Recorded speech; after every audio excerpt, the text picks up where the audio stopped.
Hey there everybody, Robert Taylor with Wonderscape Creations doing another devlog video. It's been quite a while. We had a lot going on. In the background, you're going to see a whole bunch of clips that are playing as I go through everything that we have gone through over the past couple of months. Um, excuse me. It's been quite a journey. We had to switch frameworks from Narrative Pro to Ascent Combat Framework. Uh, Narrative Pro is a great plugin. It's a great framework. It was just not where we needed it to be for the combat.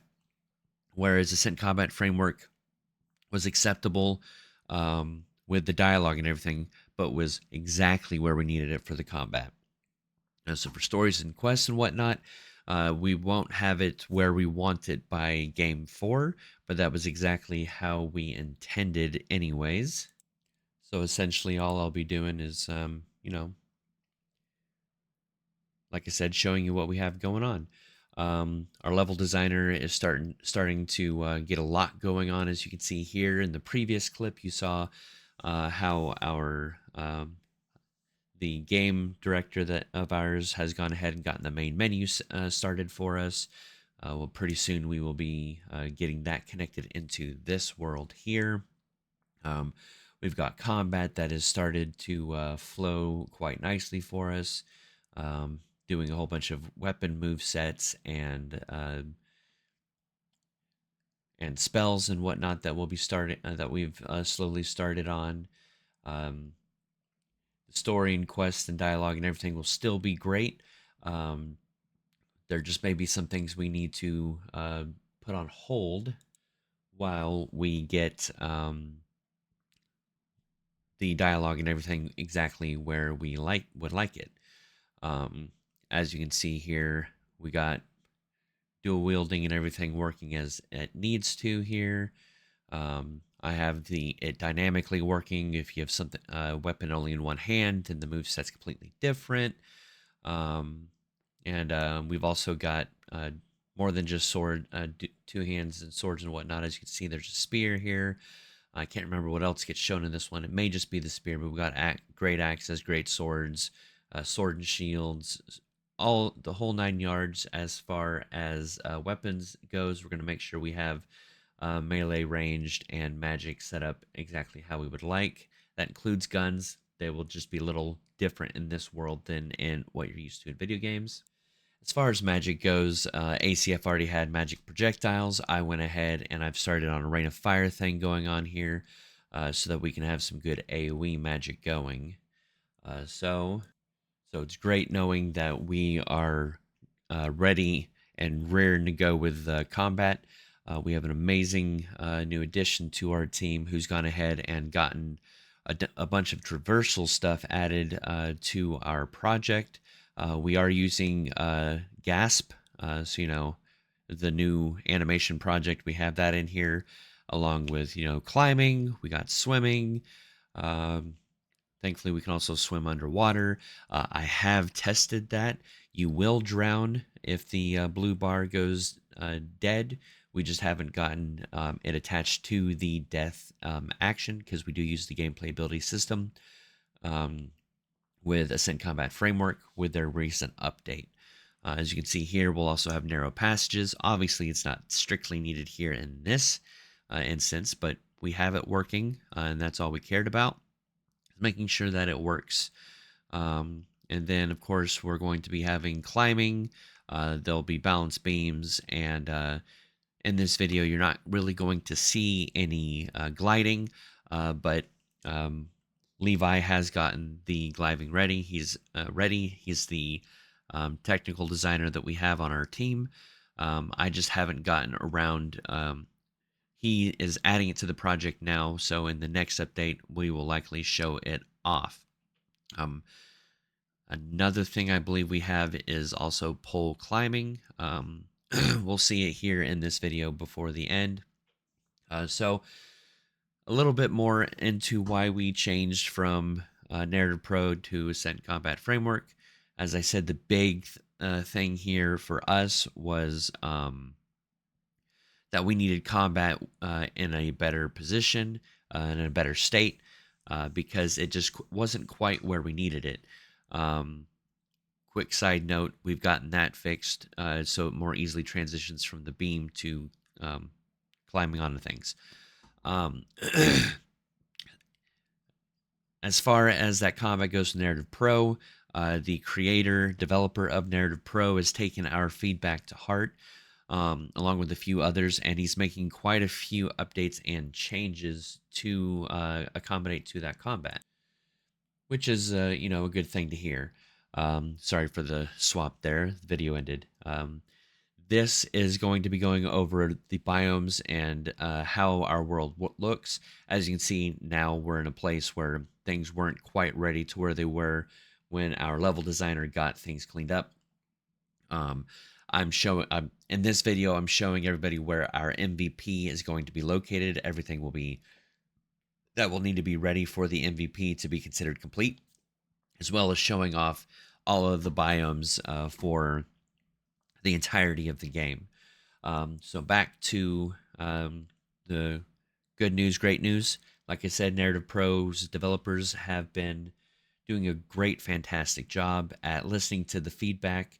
It took them a minute because they had to switch gears. They had to get a few things done that they were already in the middle of, but they are now working hard to make sure that combat is where it should be for melee weapons. As of this video, as we made the switch, all they had were guns, which are in a phenomenal state. They had a basic weapon system for melee for one-handed and two-handed weapons, and nothing to speak of for bows and arrows and magic. You were kind of on your own, which is fine. Magic is different for each game. I need to stress that. And magic, they have wands to do some magic stuff there, but nothing as far as spell system and things like that. As of this video, they've already shown sneak peeks of the improvements, adding dual wielding, making things more flexible. Bow and arrow is up and running and nearing completion as well. So they are doing great at listening to why we left and making sure that it doesn't happen in the future, because they would also like us to come back for our future games. And outside of that, things have improved drastically. They found the optimization issues that they were having and have fixed those as well. So really, by the time these guys' next update comes out, ACF and NP, Narrative Pro, Ascent Combat Framework, will be very much nearly tied on how things work, which is great. It's fantastic. We may stay with Ascent Combat Framework. I'm not sure. It really depends because the developer of ACFU has been doing great at listening to our feedback as we've jumped in. He's already got a couple of systems already slotted for improvement, being heavily tested by his team as we speak. So we'll be able to have in the world dialogue, because dialogue was encapsulated and trapped within like a dialogue window, stopping everything, so you can't get the "I need healing" type of thing during combat. That's being added in as we speak. He also has AI routines, is what he's calling it. He was working on that before we even swapped over to make it to where the AI can have schedules of things that they're doing throughout the day. And then he's, of course, adding a whole bunch of other stuff that we didn't necessarily need, but are doing fantastic. 1 second. Keep watching. I will be right back.